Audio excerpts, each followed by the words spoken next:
Good afternoon, everyone, and a big hello to you wherever in the world you're tuning in from. My name is Michael Yu, and I lead our business here at Google Hong Kong. And thank you for tuning in to a very special Talks at Google with Hong Kong Olympian Siobhan Haughey. Now, Siobhan is an Irish Chinese swimmer who was born here in Hong Kong and graduated from the University of Michigan in 2019 with a degree in psychology.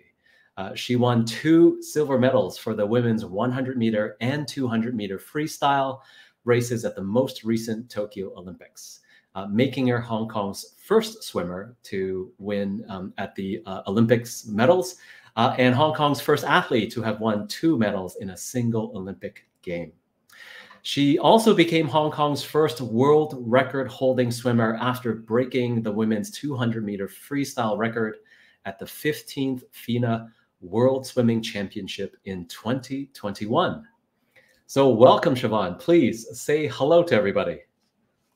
Hi, everyone. Thank you for having me, and so excited to be here today. And thank you for joining us. Now, Siobhan, before we get started, it is the year of the tiger, and I've got 2 wonderful 利是 here for you. So, 恭喜發財, 新年快樂, 身體健康, and wishing you all the very best in this wonderful year of the tiger. So, over to you. 恭喜發財, 祝你身體健康, 心想事成. All right. Well, thank you for having a little bit of fun with us in this year of the tiger. Now, tell me, how has it been, to be back in Hong Kong? I know you completed the quarantine period, but, how has it been back to be with friends and family? It's so nice. I've been gone since after the Olympics, since August, and I just came back in January, did my 3-week quarantine. So it's nice to finally see my friends and families, and I'm sure my parents really missed me a lot. And so it's nice to be back in Hong Kong again. Yeah, and just finding those moments to really connect with everyone. All right, well, before we move over to our rapid fire icebreakers with everyone, I just wanted to remind everybody tuning in to input your questions into the chat room here in YouTube, and the team will continue to collect these questions for our Q&A session at the very end. So please submit them when you get a chance. All right, so let's move over to just very quick rapid fire icebreaker. Let's get to know you a little bit, Siobhan. So our very first question for you is, what is your ideal topping on pizza? I know the Italians would hate me, but I would say sausages and pineapples. Ooh, sausages and pineapple. All right, wonderful. Question number 2, do you have a favorite book, magazine, article, a song? I really like reading fiction, and one of my recent favorites is The Perfume Collector by Kathleen Tesserow. All right, we're going to have to make note of that one for everybody and share that out after as well. Now, morning or night owl? Morning person, definitely. I get so sleepy when 8 o'clock arrives, so I'm definitely way more productive in the morning. All right. And how many languages do you speak? So I speak English, Cantonese, Mandarin, and I took 2 semesters of French in university, but I don't think that really counts, so I'd say 3 1/4. Right. Yeah, I definitely can relate. I took some French when I was in school as well. But like they say, unless you practice it and use it, you tend to lose it. Yeah. And so that's probably the best of my French ability. How about Cantonese phrases that you love to use in everyday life? I think one that I use very often is "Moyisi," because I always feel bad asking for help or asking for anyone to do anything, so I always start with "Moyisi." Yeah. I think we can all relate to that one. It's a very common one for all of us. Yeah. And how about outside of Hong Kong? Which city or country do you like the most? You've traveled a lot recently. Yes, I really like Paris. That's also one of the reasons why I took French when I was in school, because I I love French cuisine, French food, the culture, and just I don't know. I really like the whole vibe that Paris gives off. It's very different than other cities I've been to. All right. So if we can, when we all travel again, would that be your first destination? If you didn't have to Hope compete everywhere? Yes, hopefully, and I would stay there for a while. Oh, wow. All right. And how about this one? One thing you miss the most about Hong Kong when you're traveling around the world? I think the convenience of Hong Kong, you can everything is in one place, and even if it's 10 o'clock at night and you feel hungry, you can just go down and like get food. Restaurants are open, shops are open, and transportation is also very efficient and convenient in Hong Kong, and that's one thing that I really like. All right. All right. Yeah, Mhm. it's super convenient, and whether you want food or coffee or whatever it is, it's available at all hours. Yeah.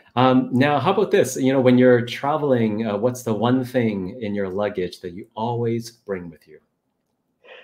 This is a funny one, but I always bring peanut butter with me, Ah, because I think it's a great snack, that I can eat all the time, and I can put it on anything, bread, oatmeal, fruit, bananas, or just, like, eating it with a spoon, yeah, and, sometimes when you're not home, you get a little homesick, but I think peanut butter always it's, like, something that reminds me of home.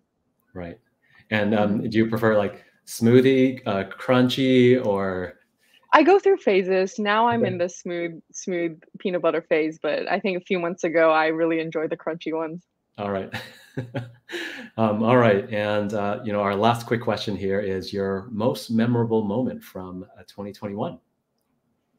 There are so many great moments in 2021, but I think one of them would definitely be, after my prize presentation ceremony at the Tokyo Olympics, and I went through all the press conference, and I came out, and all of my swim teammates were there waiting for me, and they saw me, and they all came up and give me a hug, and it was just really touching because I think this journey, I didn't do it by myself. I had everyone's support and they were there every step of the way. So it's nice that we can all celebrate together, and I'm somewhere in the middle, buried by everyone, but it's such Yeah, a great moment. you were in the middle there and in just enjoying and absorbing the moment, I'm sure.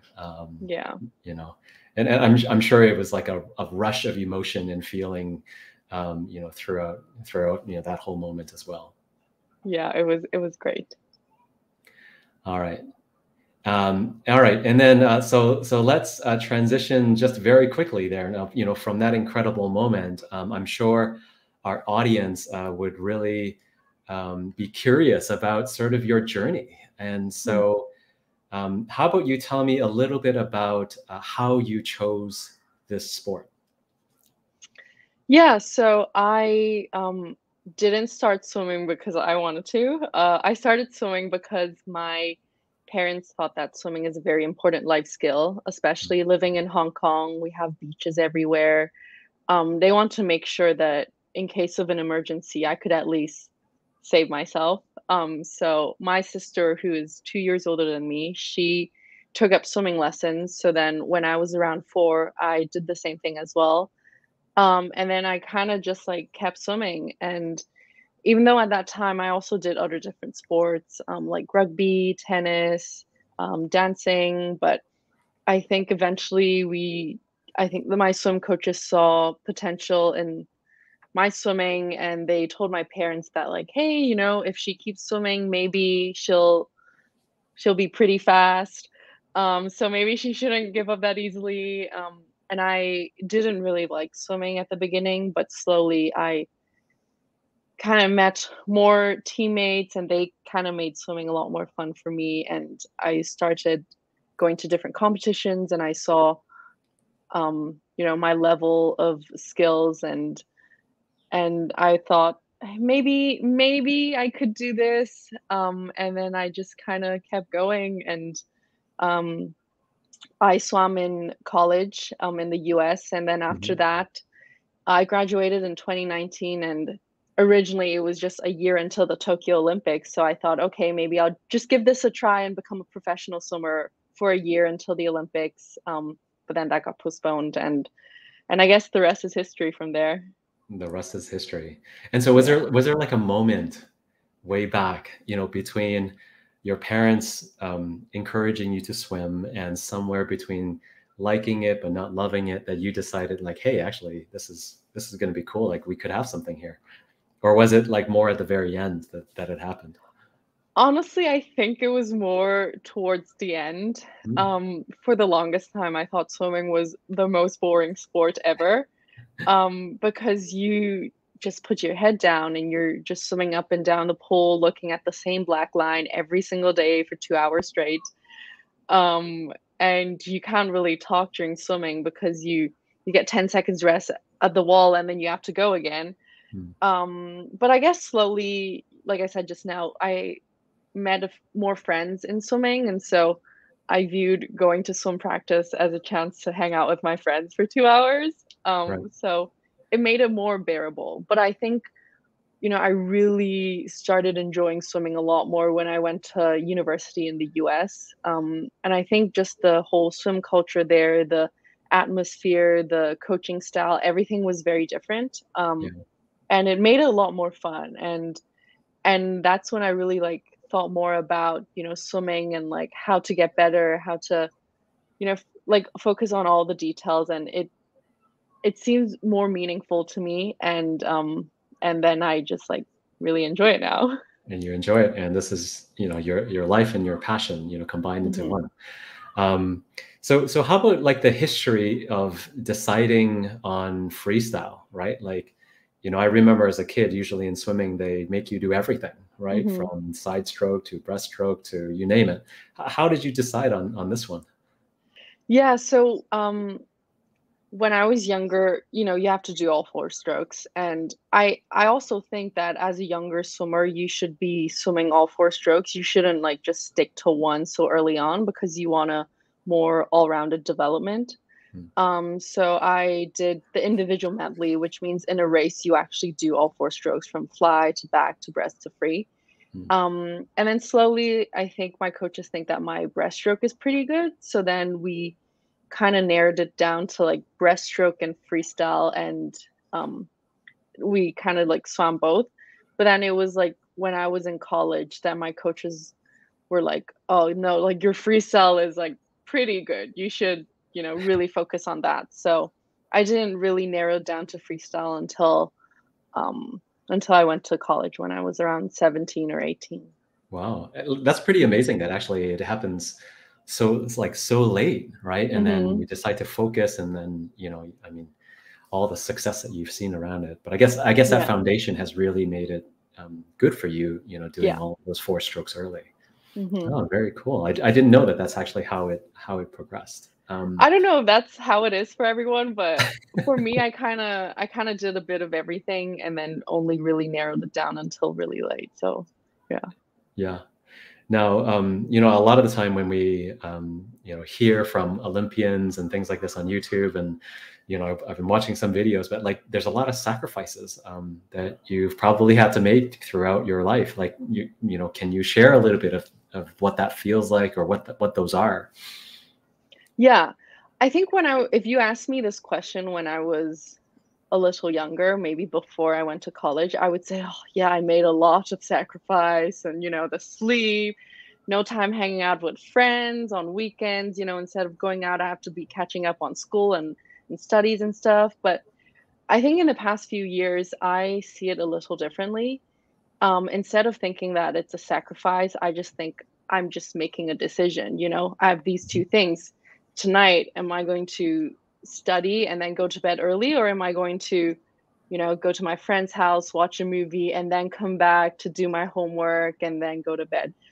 I don't really see it as like a sacrifice. I'm just seeing like, okay, there are two choices. Which one will I make that will help me get to where I want to be?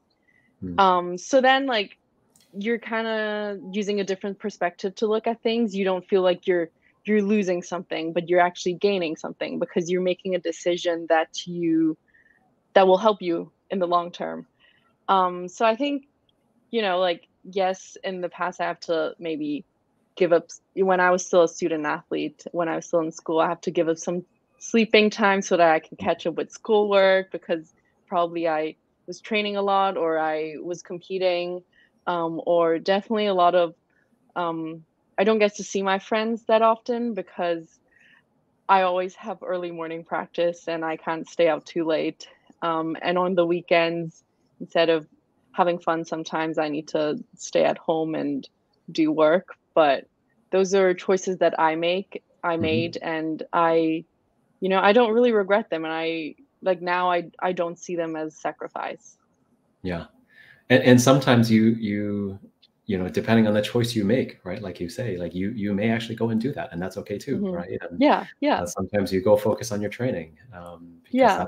that's a choice that you've made, right? And sometimes if I'm just really in like a bad position or I just need to relax a bit, yeah, I'll probably choose having dinner with my friends over staying at home and Yeah. sleeping because maybe that is what I need at that moment. Yeah. Yeah. Agreed. Mhm. Agreed. I'm sure a lot of people in the audience can relate to that, and I'm sure they appreciate sort of that perspective. Now, tell me just a little bit about how you take care of yourself, right? A lot of folks, here at Google and around the world, we talk a lot about well-being and mental health. Um, you know, have you had like sleepless nights before your big event, or do you ever feel anxious or stressed? Yeah, tell me a little bit about that. Yeah. I think one thing that's important about mental health is that you shouldn't focus on it or pay attention to it until when it's too late. I think Hmm. it's something, your well-being, it's something that you should be doing every day or taking care of yourself every day. Don't wait until the last moment. Then you say, oh, wait, I need to do something now because I am mentally not in a great place. So for me, every day I do something that I enjoy and that I like. And it doesn't have to be something big. It could be reading a book that I really enjoy lately, listening to a podcast that I like. And for me, I really like going on walks. So I like to just listen to a podcast while going on like a walk, even if it's just for 10, 15 minutes. Yeah. And then sometimes, yeah, I would do something bigger, like maybe getting a massage or, you know, having like a really nice lunch with my parents or seeing my friends. Yeah. And because I think it's important that I do something that is not related, it's just for me that I do Mhm. for myself every day that I enjoy. And when it comes to like training and competitions, I actually really enjoy sleep. So I can basically sleep whenever. But there are things that I think I try not to think too much before races. Mm. And one reason why people can't sleep at night is because they think a lot. And what I do is I actually journal every day before I go to bed. Mm. Um, and and it's a good way, especially if you get a lot of sleepless nights, because whatever you're thinking, you can just write it down, and hopefully, after you've written everything down, you won't be thinking about them when you're sleeping. And yeah, before races, I really don't think too much. I just follow my routine that I do every day. Um, and and yeah, I guess just like don't focus too much on that one thing that's stressing you. Yeah. Yeah. Yeah, I remember in our other chat the other day, it's just like any other day, right? You go Hmm. about it and you do your thing, and that's what you're accustomed to, right? Which is great. Yeah. Now, how about like recovery? Like, I mean, obviously throughout the process or these, competitions, you exert a lot of energy. But like, walk me through recovery and has that changed for you over the last couple of years? Your approach to it? Hmm. Yeah, I also take recovery very seriously. I always say sleep is the best recovery. So when I'm training, I definitely prioritize sleep and I also take naps every day. Um, I say that as part of my job that I get to take naps. But apart from taking naps, I also, especially during a race day, I like to get a massage and like, do my warm downs and make sure I'm doing everything that I can to help my body recover. There's this little story that I can share that happened during the Tokyo Olympics. So after I won my first medal, in the 200 free, the finals was in the morning. And while I really, really want to celebrate, and because I was so happy, I actually had another event in the afternoon, which is the 100 free heats. So I didn't really have that much time in between the 200 free finals and the 100 free heats. So after the race, I got out of the pool. I walked directly to the warm down area, I took off my racing suit, put on my training suit, and I did some warm down. And then the volunteers at the pool, they said, no, like you need to get out, like prize presentation ceremony is happening soon. I said, okay, give me like a few more minutes. So I kept swimming until the very last moment. And then I got out, got changed, and went to do the whole prize presentation ceremony, which was amazing. And then after that, I went back to the pool. I kept swimming, just to warm down. And then I got out and they said, okay, now you have a press conference. I said, okay, I will go to the press conference, but let me do my recovery first. I need to get a massage. And then after that, I'll go. So, even at big competitions like the Olympics, I think it's especially then that you have to prioritize your recovery. And then, after my massage, I did the press conference, and then I had a drug test. And by the time I got to the athlete village, I probably had less than 3 hours, and then I have to go back to the pool again. So I had to have lunch and then try to fit a quick nap in there. And then we went back to the pool and did the whole thing again. So yeah, I think it's nice to know what works for you in terms of recovery, so that at moments like this, you really have to stick with it. Yeah. And napping. I feel like this is one of the key takeaways for everyone.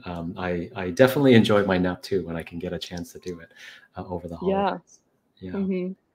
Now, I've been reading some of the articles and some of the talks that you've also given throughout the last little while, and you talk a lot about the support group around you and the people around you and how important that is. Can you share a little bit more about that? Yeah. I always say that I credit my success to people around me, people in my support group. So that are my parents, my family, my teammates, my coaches, and all the staff that help me, like my physio, my massage therapist, all these people because I can't do everything alone. I can't do everything by myself. And there are days where, like, as much as I hate asking for help, there are days where I need help, and they are always there to help me. And you don't have good days every day. And sometimes when you're going through a bad training or a bad session, I'm so grateful that my teammates are there. They can tell me like, "Hey, Siobhan, like, come on. It's okay. Like, we'll do it. We'll do it together. Like, you got this."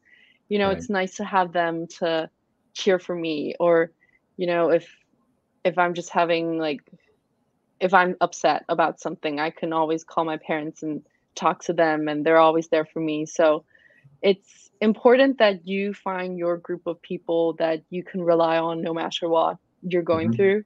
And whether I'm in Hong Kong or I was in the US studying or I was traveling for races in the past few months, these are the people that I can go to no matter what is happening in my life. And I'm so grateful that they're there.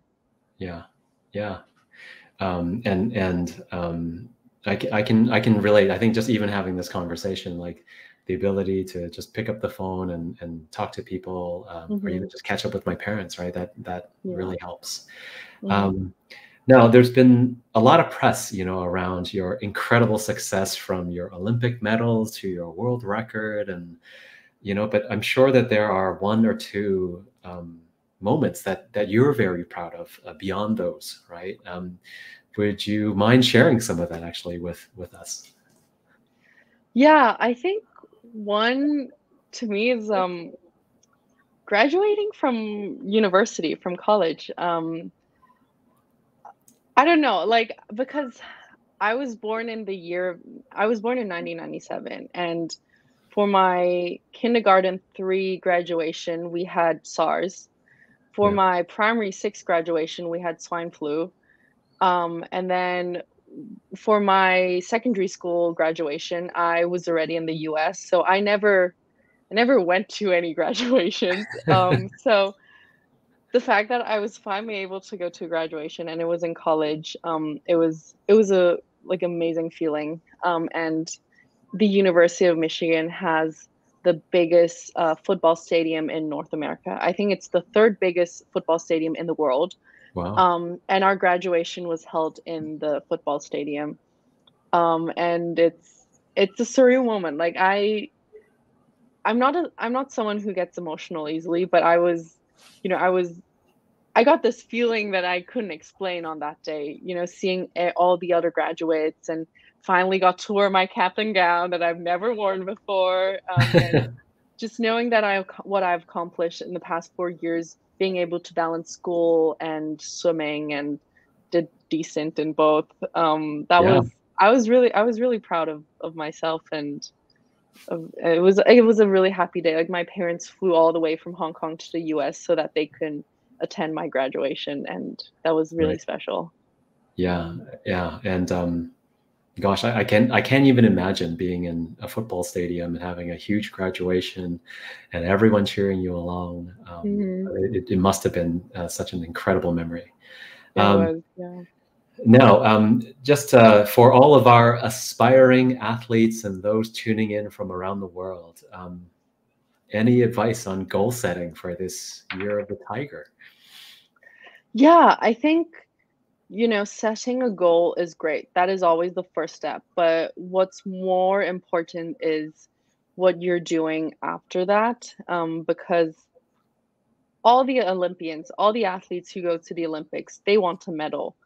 But how come not everyone comes home with a medal? It's not, well, everyone has the same goal, but what separates the medalists from, you know, just the other athletes? It's what they do every day.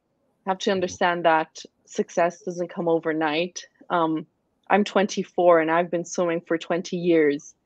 And in my 20th year of swimming, I finally medaled at the Olympics. So, you know, it doesn't just happen suddenly.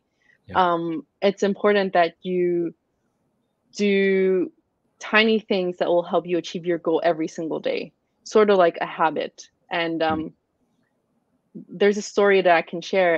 In 2019, I went to the World Championships, and my coach and I thought like there's a chance that I could medal in the 200 free at the World Championships. Unfortunately, I was fourth.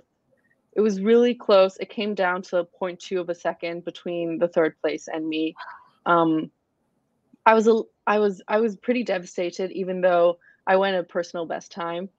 So then after that, we reevaluate our training and everything. And my coach said, okay, like, you know, you don't think too much moving forward to the Olympics. Like, you just have to improve 1% in everything that you do.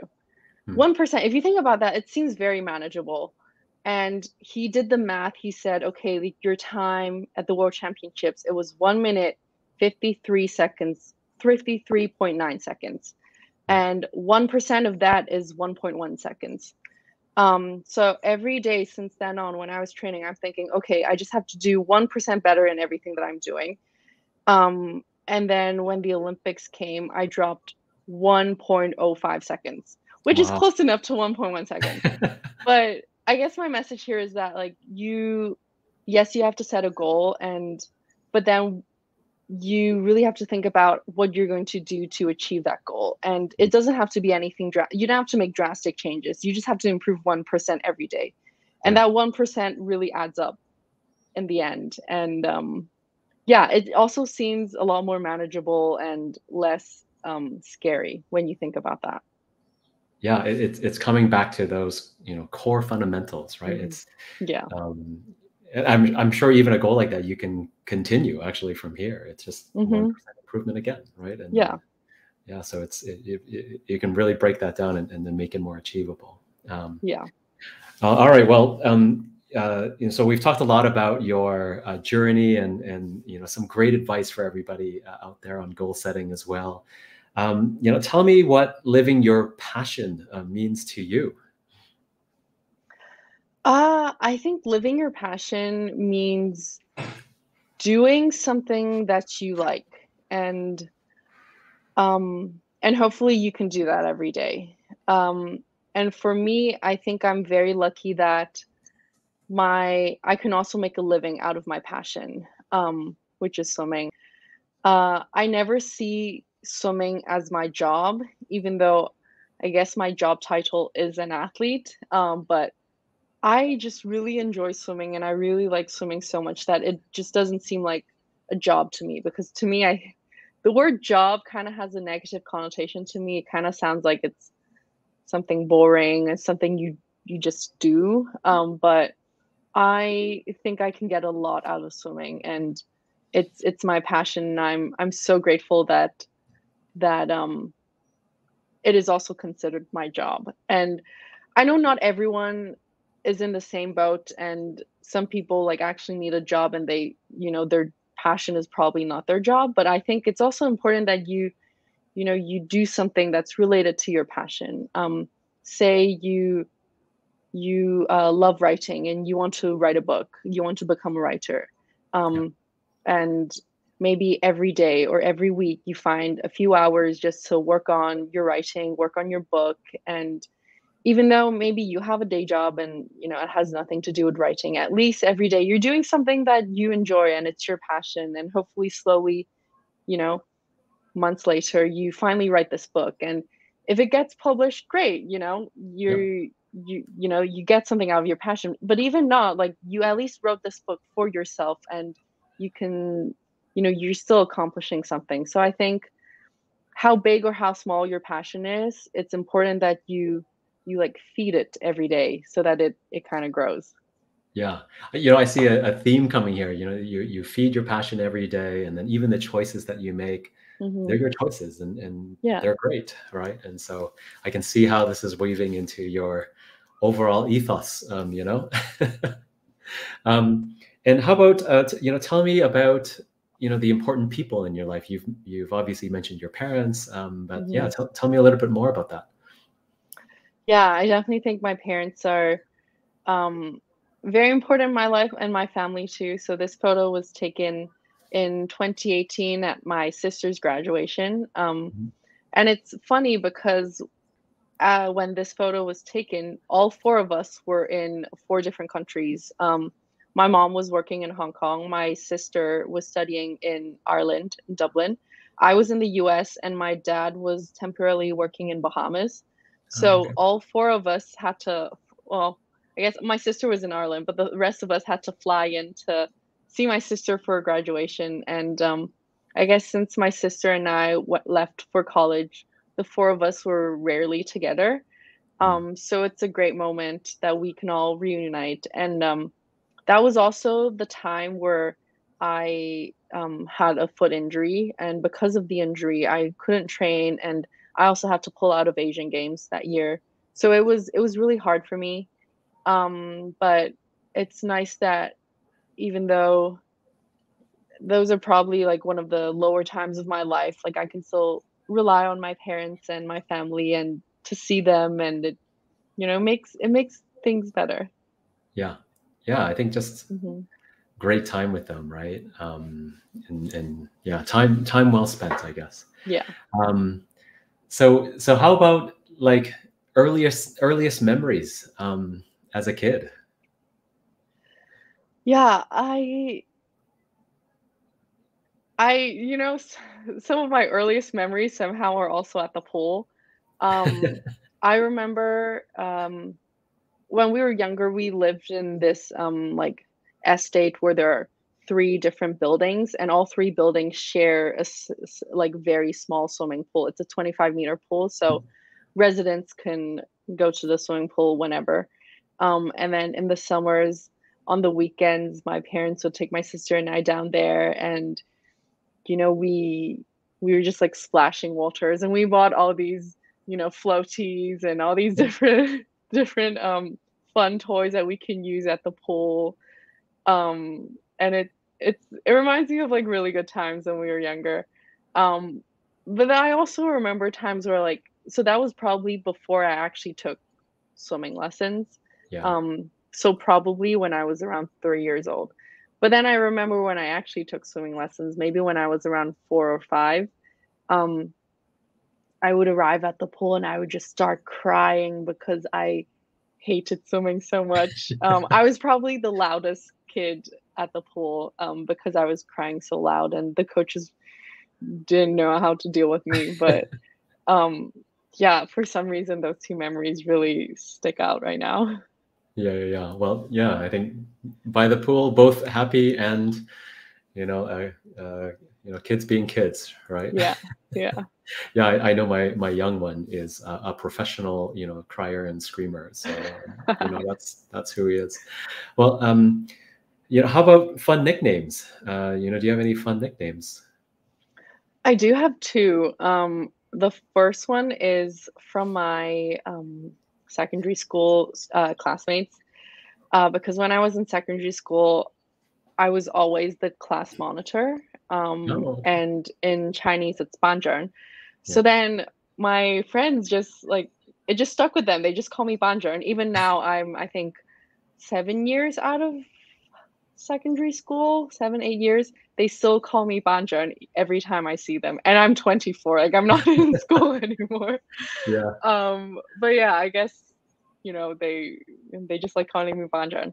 And then the other one is actually given me by my, university teammates, Hmm. because when they first found out that I was going to Michigan, like, my swim team teammates, they saw my name, but they didn't know how to pronounce it. So they asked my coach once, and my coach said Siobhan, but I guess it didn't stick with them.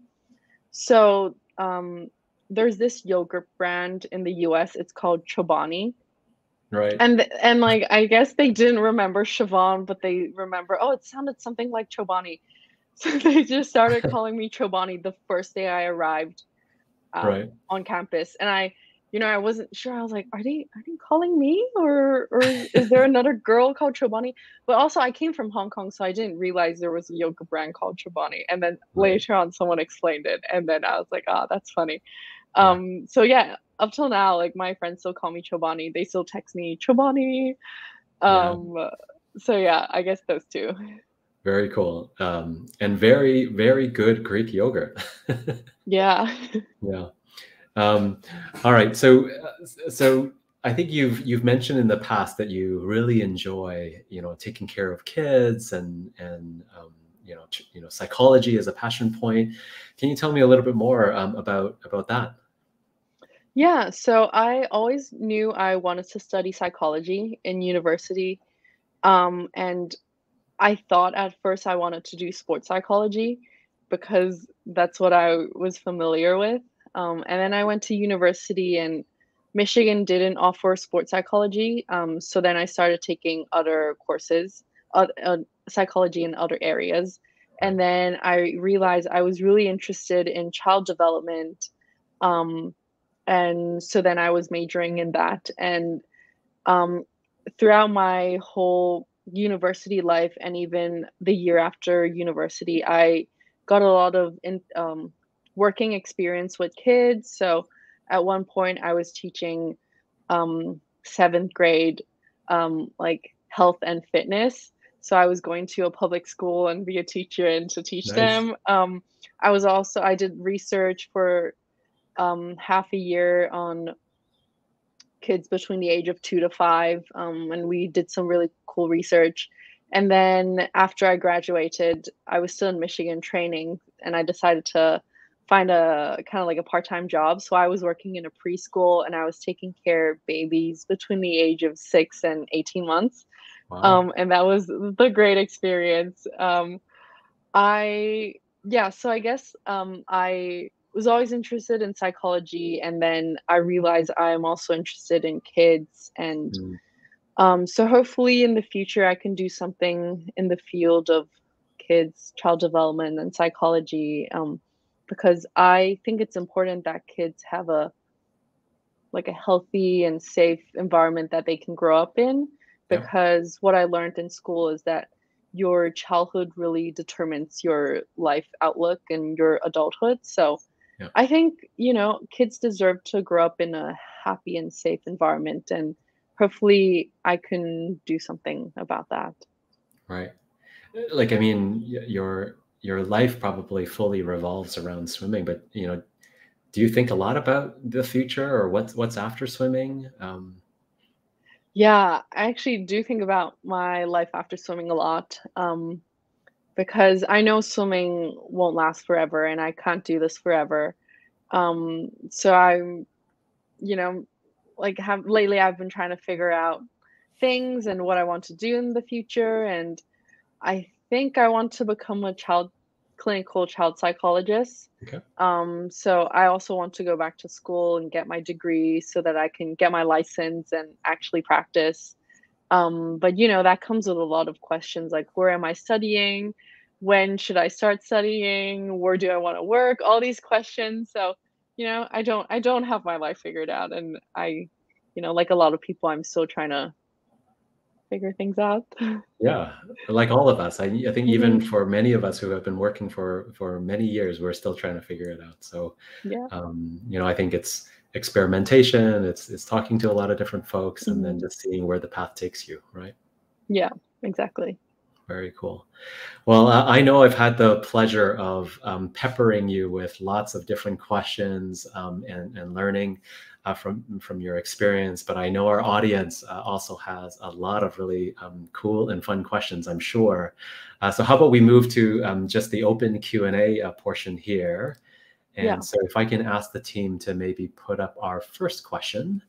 All right, so this is from Nicholas. So you've achieved a lot and claimed prizes at the Olympics and World Championship. What has kept you motivated and kept you going? I think I think the important thing is I really enjoy what I'm doing. Like I really, really enjoy swimming and traveling and racing. So it makes things a lot easier. But of course there are days where, things don't go really well. Like a few days ago when I was training and I was not going fast at all. I think the the one thing that keeps me motivated is one, I always think about my goals and what I want to achieve.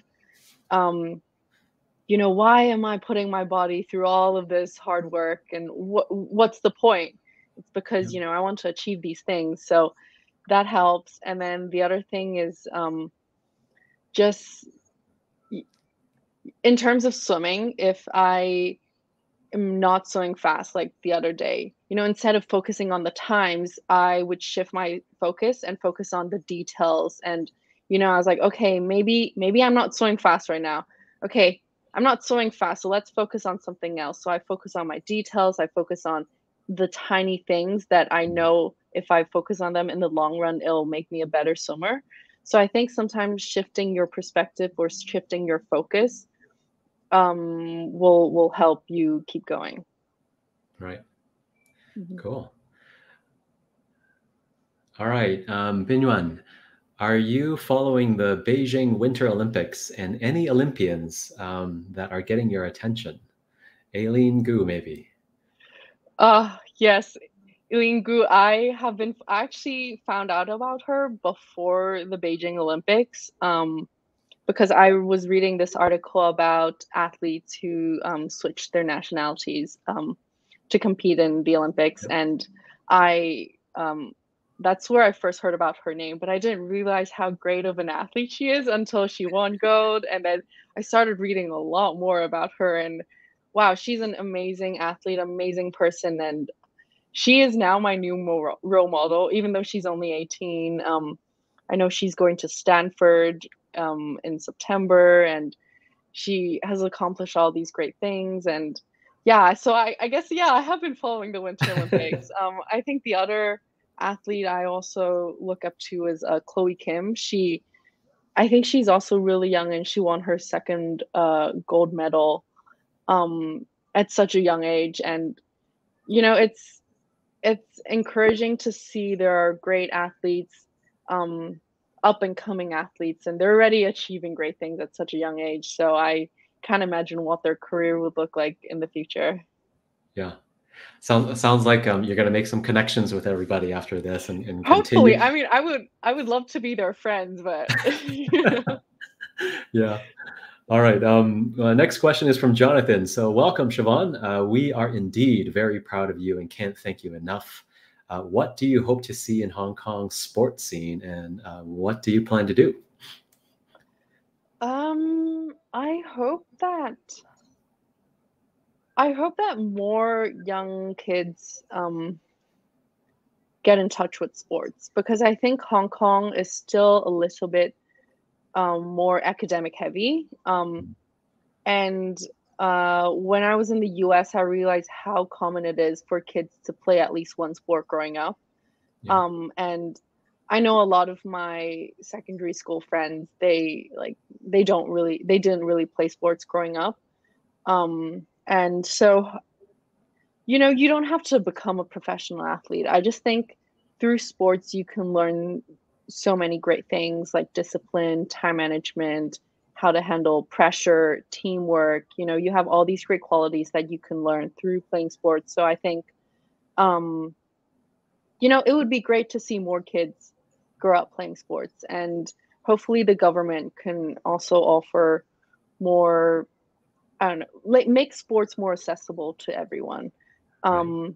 Like I know we have at least one swimming pool in each 18 district. But maybe there could be more free classes, free swimming classes, or like, life-saving classes, so that at least kids can save themselves or at least know how to float. Yeah. And that can go along with that, you can be said that for any other sports too. Yeah, I don't, hopefully I can do something to promote sports in Hong Kong. I don't exactly know what that is yet, but maybe in the future. All right. All right. Yeah. And it sounds like a call to action for all of us to help you in your journey as well, to help do some of this. All Yeah. right. Next question from Carmen. So, hey, Siobhan, have you ever considered starting a YouTube channel since you've been such an inspiration to many of us? No. I'm a very shy person. And I honestly don't know how interesting my videos would be, because all I do every day is swim and eat and sleep. So probably no one would be interested in seeing the same content every in every video. And yeah, I don't know. I feel like you need to really have a personality to have a YouTube channel, and that comes with all the editing and all the it's a lot of work. So probably, at least not in the near future. Yeah. Sounds like a conscious choice now. But what I will say is that you're doing an incredible job actually right now. I'm Oh, sure the audience tuning in is having laughs and they're hearing all of these incredible stories from you as well. So maybe not now and not yet, but maybe later. Who knows, right? who knows? Yeah, I'm not saying no, but at least not now. Yeah.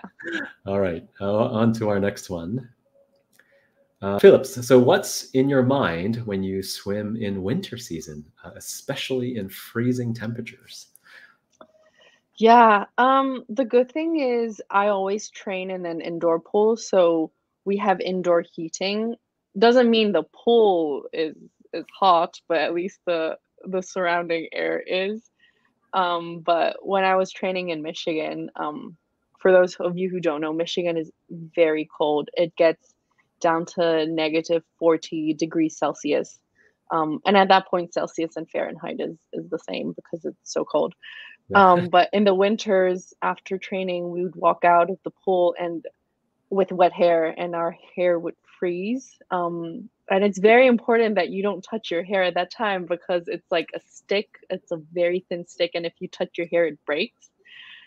So yeah, I guess the swimming part isn't that cold. Of course, like the moment you jump into the pool, that's always the coldest moment. But Yeah. for the most part, it's manageable. It's the when you're walking out with wet hair and like wet clothes. That's when it gets pretty cold. Yeah, yeah, yeah. And I can attest, to having also grown up in Toronto, that when it gets Mhm. cold, it gets really cold Yeah. and icy as well. All right. Next question. So Maggie, hi Siobhan. In an alternate universe where you never came across swimming, what do you think you would be doing instead? I don't know. I feel like there's a lot of things that I want to do. I hope I would still be doing some kind of sport. Maybe I don't in an alternate universe, I don't think I'll be an athlete. But hopefully I'll still be doing a sport, even if it's just like, playing it once or twice a week. But I love watching crime shows. So Mhm. part of me always wanted to become a detective. I don't know what qualifications you need to become a detective, but I feel like I've watched enough crime shows and that qualifies me as a detective. But hopefully that, or maybe even I'll still be doing psychology and something to do with kids and babies. Who knows? Yeah. Any fun, crime shows you're watching right now, or anything, or books? I was watching this show called Only Murders in the Building. Ah, okay. It's with Selena Gomez, and it's basically about these three people. They all live in the same building in New York, and someone died in their apartment. And Yeah. these are just three normal residents who live there, and they're trying to solve the crime. Yeah. Yeah. Yeah. So season one just came out, and I think season two is coming out sometime this year. Okay, that's great. I remember watching this one as well because Hmm. it's just a fun opening scene where they're all like trying to be Yeah, detectives, and they're all listening to that podcast, right? I think it was, yeah, yeah, and yeah. they're following Uh-huh. along. So, all right, very cool. All right, next question here. We have Abby. Hi, Siobhan. Congrats on again on your winnings. What's three things you wish you knew before joining the Olympics? And if you could do it again, how would you do it differently or not? Um, I'll answer the second question first. Like, if I wouldn't do anything differently, because I Mm, think maybe there are times where I did make mistakes or anything, but I think because of the choices I make, I am the person that I am today. So I don't think I'll do anything differently. Um, Three things that I wish I knew before going to the Olympics. How fast it goes by. Even though the whole swimming part of the Olympics, it's I'd say 8 or 9 days, it goes by really quickly. Like once you start racing, you just go, go, go, go, go. It's like you don't have time to like appreciate like anything. So I guess the second thing is to like actually take time to like enjoy the moment and just take everything in because like I said just now, after my first medal, I was just so focused on doing my recovery and getting myself ready for my second race that day that I wish I actually took a moment to like really absorb everything and like realize like, whoa, I'm a Olympic medalist now. Um, but I did that when I Yeah, won my yeah. second silver medal. I think that's why I needed to win two medals because I couldn't experience it the first time. So the second Yeah, time I was like, ah, whoa, two medals. So yeah, I wish I did that a little bit more. yeah. And the third thing is probably more about the journey leading up to the Olympics. I think I kind of knew this, but I have to like enjoy the whole journey and embrace the good and the bad because it's not always, rainbows and unicorns. There are days where you're just not in a good mood. You're not swimming well. It could be a day, it could be a week, it could be a phase. Yeah. But just have to persist through that, and um, you know, good things will come at the end of the tunnel. Right. Right. Mhm. Well, I'm sure you have many more moments in the future as well. All Yeah, right. hopefully. Henry. So, hey, Siobhan, did anyone ever tell you that it's impossible for Hong Kong swimmers to win an Olympic medal? How did you cope with that? I don't think anyone has ever told me that directly. Maybe they made comments elsewhere, but um, I think one good thing is I'm not always on social media, and I think especially after the Olympics, um I found myself being on social media a lot less. Even before that, since I kind of started swimming well, I never read any of my interviews. I never watch any of my videos, interview videos, because I don't know. I guess I like didn't want to know what other people were saying about me. Because I don't want to be distracted by other people's Mhm. opinions. So I guess, yeah, just like focus on yourself, focus on what you have to do, and um, your ability. You don't need someone else to tell you you can or you cannot do anything. And yeah, Yeah, and just keep moving forward, right? yeah, exactly. Awesome. All right, Betty, is there a family tradition when you and your family spend time together? Um, I wouldn't say we have any traditions, but our main family activity is eating. Like we love going out to different restaurants to try out food and eat, and that's sort of our thing that we do as a family. I know other people might like do different things as like a family activity. But for us, is eating, because all of us love eating, especially with me and my sister when she was still swimming. Two athletes, we eat a lot, so it's very enjoyable for us.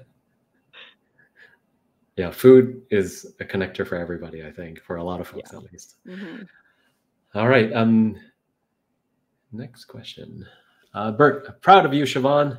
As a student in psychology, do you have some tricks to deal with the pressure before a race or any pressure after winning races? Yeah. I wouldn't say it's a trick, but this is just something that I do is um, right before a competition, or even when I'm behind the blocks, maybe minutes away from actually racing. If I find myself very nervous, I like to take deep breaths. So something like that. But lately, I also started doing this thing. I don't know if there's a name for it, but I just do it. It's like I trace my hand with the other finger, and if I'm going up, then I breathe in, and if I'm coming down, I breathe out, and then just do that for all of the fingers, and you wanna do it, like, as slowly as possible, and, Right. just focus on your breathing, and it kinda gets your mind off of how nervous you are, and to me, that works really well. Very cool. Breathing sits at, I think, the root of that. So, Yeah. all right, very cool. Ada, hi, Siobhan. You had such an incredible 2021. What goals have you set for this year and beyond? Um, this year, so we have a lot of competitions this year, and the main ones would be World Championships in June, and then Asian Games in December. Sorry, Asian Games in September. So, um, I I don't know. I just want to swim well. I just want Mhm. to tell myself that I haven't peaked yet. I think that's always one of my worries, that I've already peaked and this is the fastest I'll ever go in my career, but I always know that there's still more in me, and so I guess I want to just, prove to myself that I still got it and I can still keep going. Yeah, and a wonderful question, I think, for us to end on here, Siobhan. And it's been a wonderful hour with you. I just wanted to say, a lot of really fun laughs. I know personally, I will be taking more mindful breaths and maybe tracing my hand as well. So thank you for sharing your tips for high and peak performance. And thank you for just an inspiring conversation. You've been very open with your stories to give us this glimpse into the mind of an Olympian. And it's clear that you have positivity that's really driving your life in your everyday moments and choices, and both in positive and challenging ones as well. And so, thank you for being so open with us. So let me pass it over to you. Are there any closing comments that you want to share with the global audience out there? Yeah, well, thank you for the past hour. It's been a lot of fun. I guess the last thing I'll say is, you know, do something that you like, do something that you enjoy, because life is too short to not do what you like. Even if that means, just doing it 15, 30 minutes every day, or doing it once a week, like whatever you like doing, just go do it, because you don't want to be missing out on all the fun. And I'm grateful that I get to swim every day, and find what you like, what your passion is, and just go do it.